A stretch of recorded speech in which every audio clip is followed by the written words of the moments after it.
안녕하세요. 반갑습니다. 알기 쉬운 원리 이야기 제11장 하나님의 구원 섭리 187페이지입니다. 성경은 하나님의 섭리를 기록한 66권의 책입니다.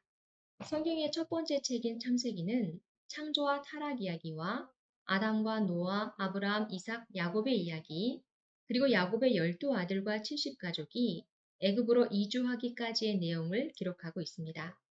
이 창세기에 나오는 족장들의 이야기가 수리적 탕감 조건을 세워서 이스라엘의 민족사로 나타나고 이것이 다시 그 범위를 넓히며 기독교의 역사로 나타나고 있는 것을 볼 수 있습니다. 이렇게 동시성을 띠고 흘러온 성경 6천년의 역사를 살펴보면 하나님의 구원 섭리의 뜻을 살필 수가 있게 됩니다. 창세기 족장들의 역사는 이렇습니다.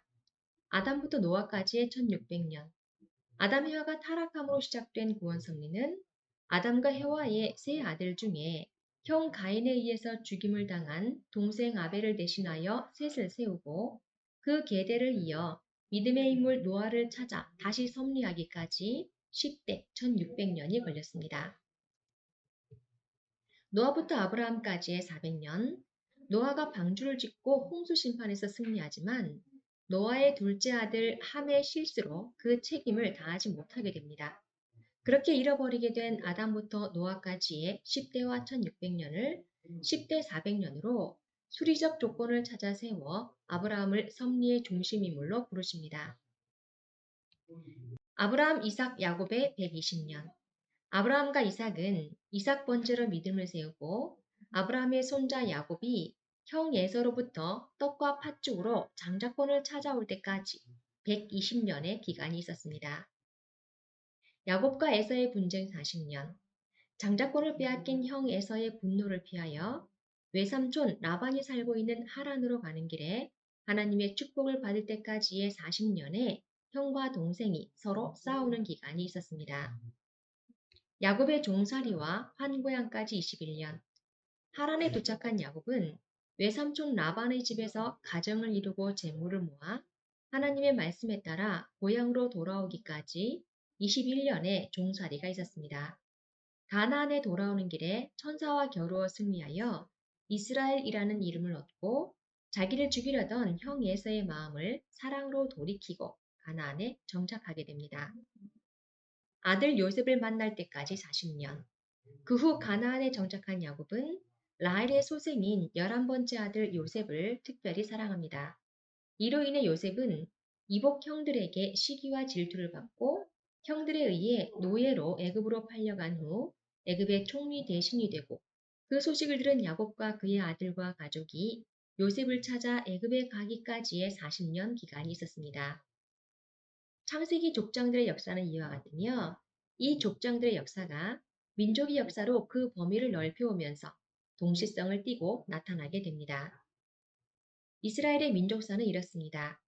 애굽 고역시대 400년, 야곱의 12아들과 70가족이 애굽에 들어감으로써 시작된 애굽 고역은 모세가 유대 백성을 이끌고 애굽에서 탈출하기까지 애굽 고역시대 400년이 있었습니다.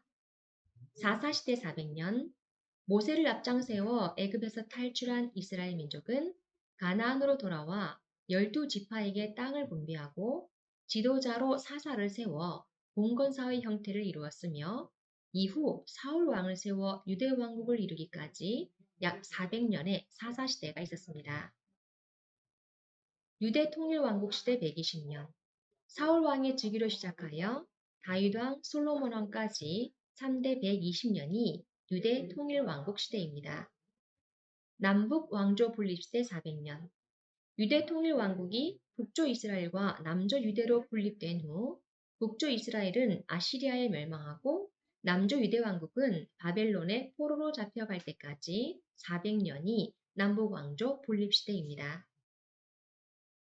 유대민족 포로 및 귀환시대 210년, 바빌로니아에 끌려가 포로 생활을 하는데 70년, 바빌로니아가 페르시아에 망한 후 고레스 왕의 칙령에 의해서 유대민족이 포로 생활에서 해방되고 3차에 걸쳐 예루살렘으로 귀환하는 역사 140년, 이 두 기간을 더한 210년을 유대민족 포로 및 귀환시대라고 합니다. 메시아 강림 준비기간 400년, 유대민족이 예루살렘으로 귀향한 후 선지자 말라기에 의해서 포로 시대에 이교도들에게 물들었던 유대교를 쇄신하고 메시아를 맞이할 준비를 시작한 때로부터 예수님이 탄생할 때까지의 400년을 메시아 강림 준비 기간이라 합니다. 2000년의 유대민족사는 이와 같으며 이스라엘 민족이 메시아로 오신 예수님을 믿고 모셨더라면 천사가 예수님의 잉태를 알리며 전했던 다윗의 위에 앉아 영원히 왕노릇하시며 그 나라가 무궁하리라는 말씀과 회개하라 천국이 가까웠느니라는 예수님의 말씀처럼 천국이 이루어졌을 것입니다. 그러나 이스라엘 민족이 예수님을 불신함으로써 메시아를 맞기 위해 준비해온 유대 민족의 역사는 사탄의 침범을 받게 되었습니다. 그렇게 잃어버린 2000년의 유대 민족의 역사를 다시 찾아와야만 했고 이것이 기독교의 역사입니다. 기독교의 사는 이렇습니다. 기독교 로마 박해 시대 400년 예수님께서 십자가에 돌아가시고 392년 데오도시우스 황제에 의해서 기독교가 로마의 국교로 공인될 때까지의 약 400년을 기독교 로마 박해 시대라고 합니다. 교구장제 기독교의 시대 400년 기독교가 로마의 국교로 공인된 후 서기 800년 카할 대제가 즉위할 때까지 교구장에 의하여 영도되었던 400년의 교구장제 기독교의 시대가 있었습니다. 기독 왕국 시대 120년 서기 800년 교황 레오 3세의 축복으로 카할 대제가 왕으로 즉위함으로써 시작된 기독 왕국이 아들 손자에 이르러 그의 왕통이 끊어지고 선거 왕제가 되면서 919년 헨리 1세가 독일 왕위에 오를 때까지의 120년이 기독 왕국 시대입니다. 동서 왕조 분립 시대 400년 기독교 왕국이 카할 대제의 손자 3인에 의해서 동서 프랑크로 분립된 이후 교황청의 부패와 십자군 전쟁의 패전으로 교황의 권위는 떨어지고 국왕과의 충돌이 격화되었습니다. 그로 인해 서기 1309년 교황청이 남프랑스의 아비뇽으로 옮겨질 때까지 약 400년의 동서왕조 분립시대가 있었습니다. 교황 포로미 귀환시대 210년 1309년 교황 클레멘스 5세가 프랑스 왕에 의해 아비뇽에 감금된 이후 교황들이 포로와 같은 생활로 70년을 보내게 됩니다. 이후 1378년 교황 그레고리 11세가 로마로 귀환하지만 이듬해 3월에 서거하고 우르바노 6세를 교황으로 세우게 되었습니다. 그러나 다수를 차지하던 프랑스 출신 추기경들이 이에 반발하며 또 다른 교황청을 아비뇽에 세우고 클레멘스 7세를 대립교황으로 세우게 됩니다.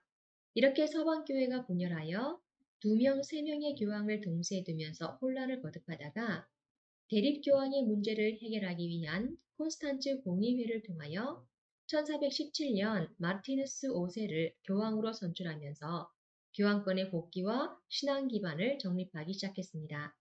그렇게 1517년 루터를 중심한 종교개혁이 일어날 때까지의 140년이 있었으니 이 두 기간을 합한 210년을 교황 포로 및 귀환시대라고 합니다.